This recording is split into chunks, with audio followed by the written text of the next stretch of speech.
Hey, what's going on, everybody? 2007 Crown Victoria P71. I'm just gonna make a quick video here, hopefully help some people out.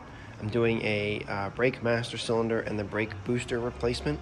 I was not able to find any videos on YouTube regarding the brake booster replacement for a Crown Victoria. The master cylinder is covered, but the actual booster itself was not. The booster itself, this is what I was told from Ford. The brake booster thing itself, which is this gigantic black thing, this is no longer stocked by Ford, okay? So Ford no longer carries that part in their inventory. However, there's this company that apparently buys up new old stock and then sells it back to dealerships. So I guess some third-party company holds on to this stuff. So I was able to source one through a Ford dealership that is Ford Motorcraft. Both parts, both the booster and the master cylinder, are new and are both from Ford. They both have Motorcraft stickers on the box, and I got them through a local dealership. So I just called the dealership, they ran the VIN, and I told them what I needed. Ordered it, they had to order it from out of town. It took like 2 or 3 days to come in, and then I went and picked it up. I will provide part numbers in the description because I don't have the one box on me. It's in another room, and I'm at the station, and there's guys here, so I can't go walk around with the camera. But I do have the master cylinder box. So here's the master cylinder box, and that's your part number. And then I will put the brake booster in the description. There's a little logo on it though. So,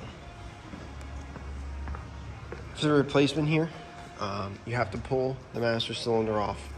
If you're gonna do one and haven't done the other, I would always suggest just do both of them. I think both of mine actually ended up being bad after kind of doing a little more investigation today. I definitely know I had a bad booster because I could hear the hissing underneath the dash when I stepped on the brake pedal, and the pedal would eventually go all the way to the floor. But I also think the master cylinder might have had some problems too. So it's these two lines. You gotta pull them. You gotta drain out the reservoir for the master cylinder, and then pull these guys. Put a little absorbent thing in here because you are gonna lose some fluid, as you can see. Some drip fluid, so I have an absorbent pad in here because brake fluid is very corrosive, so you don't want to get on anything, especially paint work. It will remove your paint. And then your booster sits up here, so you remove your vacuum line. This is your plug to your master cylinder, and then the booster sits up here. There's 4 bolts that go through the firewall, and they're under the brake pedal.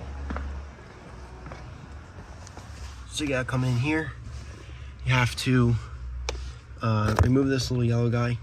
This is a cover, and the open part, the part that's open, is actually up. So you gotta get up top of it and crack it, and then it'll fall off. It's just a little cover guy. I keep dropping it, excuse me. And it covers this cotter pin. So this cotter pin goes. Sorry, I have to splice them together. I accidentally just hit the power button and it stopped recording. Anyway, this cotter pin goes up into that guy. See the hole in it? And then this is the brake light switch. So this goes kind of over the part from the brake booster that comes through. So this will all be over it. You have to loosen up the 4 bolts. Let me get the camera for these 4 bolts. 1, 2, 3, and then there's one up top there, 4. 14 mil. I used a 1/2-inch drive ratchet and then a 3/8 drive ratchet with one of the twisty guys to get to one of them. Pliers to pull the cotter pin for the bolts, nice and easy. And then once you get the brake booster bolts off, or the nuts, it'll have a little bit of play in it and to move around, and then this will slide off. And then there's also just this little grommet that goes in for this thing on this side. I'm pretty sure it goes on this side. Actually might go on this side. You'll see where it fits. where it's supposed to be. It's just a little washer, so it's not metal and plastic for the brake light switch. And then the brake light switch are the only other thing, you just unplug it. So you have to unplug the actual wire for the brake light switch. My little nubby guy, unfortunately, just snapped right off when I went to go unplug it.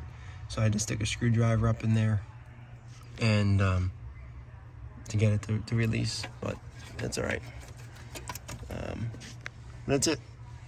So you just gotta loosen those guys up, pull that cotter pin. The brake pedal itself stays where it's supposed to be. Doesn't move at all. You don't need to loosen any other bolts. It's just those 4 bolts and the cotter pin, and then all this falls out.